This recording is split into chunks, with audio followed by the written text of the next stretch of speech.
আসসালামু আলাইকুম। আশা করি সবাই ভালো আছেন। প্রতিদিনের মতো আজকেও নতুন ভিডিও নিয়ে হাজির হয়ে গেলাম। আজকে আমি ডিম দিয়ে ঝোল ঝোল করে রান্না করে দেখিয়ে দিচ্ছি আলু দিয়ে। এখানে আমি প্রথমে কড়াইটা বসিয়ে নিলাম, পরিমাণ মতো তেল দিয়ে নিলাম। তেলটা গরম হয়ে আসার পর আমি ডিমগুলো ভেজে নিচ্ছি। প্রথমে ডিমগুলো সিদ্ধ করে পরিষ্কার করে নিয়েছি, হলুদ মেখে এখন ভেজে নিচ্ছি। হোটেলের স্টাইলে ডিম আলুর ঝোল খেতে দারুণ টেস্ট। এভাবে করে ভেজে নিচ্ছি। ফার্স্টে ডিমটা একটু হালকা ভেজে নিচ্ছি। একবার হলো বাসায় ট্রাই করে দেখবেন কত টেস্টি হয় এভাবে করে ডিম ঝোল রান্না করে খেতে। এখন আমি তুলে নিচ্ছি ডিমগুলো।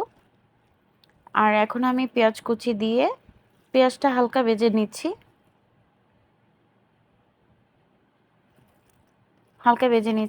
নেড়ে চেড়ে ভালো করে।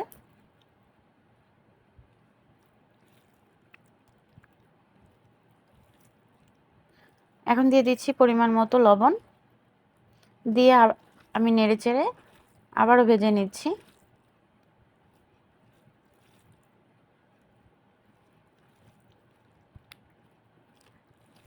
দেখতেই পাচ্ছেন বাদামি করে ভেজে নিয়েছি আমি। এখন দিয়ে দিচ্ছি অল্প পরিমাণে পানি।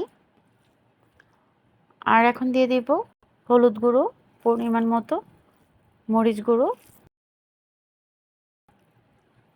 আমি এখানে কম মশলা দিয়ে এই রান্নাটা করে দেখিয়ে দিচ্ছি। একদম সেরা স্বাদে সহজেই তৈরি করে নিতে পারবেন এই রেসিপিটা ফলো করলে।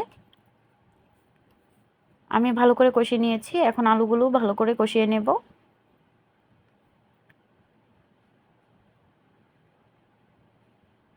আলুটা ভালো করে কষিয়ে নিচ্ছি।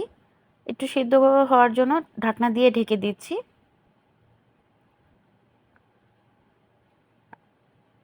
এখন আবারও নেড়ে চেড়ে দিচ্ছি। ভালো করে কষিয়ে নিলাম, আলুটা একটু ভাজা ভাজা করে কষিয়ে নিলাম। এখন আমি পরিমাণ মতো পানি দিয়ে দিচ্ছি। আমি ঝোল ঝোল রান্না করব দেখে, যেহেতু আমি ডিম ভুনাটা ঝোল ঝোল করব তাই পরিমাণে পানিটা একটু বেশি দিয়েছি। এখন আমি ডিমগুলো দিয়ে দিচ্ছি, একটু নেড়ে চেড়ে দিচ্ছি।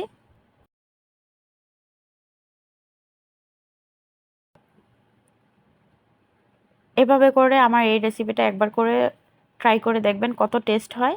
আর এখন দিয়ে দিচ্ছি কয়েকটা কাঁচামরিচ, একটু নেড়ে চেড়ে দিচ্ছি। আর দিয়ে দিচ্ছি ভাজা জিরে গুঁড়ো, পরিমাণ মতো ভাজা জিরে গুঁড়ো দিয়ে দিয়েছি। এভাবে করে রান্না করে দেখবেন কতটা টেস্টি হয়। বাসায় একবার হলেও ট্রাই করে দেখবেন খেতে কতটা টেস্ট হয়। আমার ভিডিও আপনাদের কাছে ভালো লেগে থাকলে লাইক কমেন্ট শেয়ার করে পাশে থাকবেন। চ্যানেলে নতুন হয়ে থাকলে চ্যানেলটি সাবস্ক্রাইব করে পাশে থাকা বেল বাটনটা অন করে দিবেন, যেন নতুন নতুন ভিডিও ছাড়ার সাথে সাথে আপনাদের কাছে নোটিফিকেশন চলে যায়। আর যারা অলরেডি চ্যানেলটা সাবস্ক্রাইব করে দিয়েছেন তাদেরকে অসংখ্য ধন্যবাদ পুরো ভিডিওটির সাথে থাকার জন্য। সবাইকে ধন্যবাদ। সবাই ভালো থাকবেন, সুস্থ থাকবেন। Thank you for watching.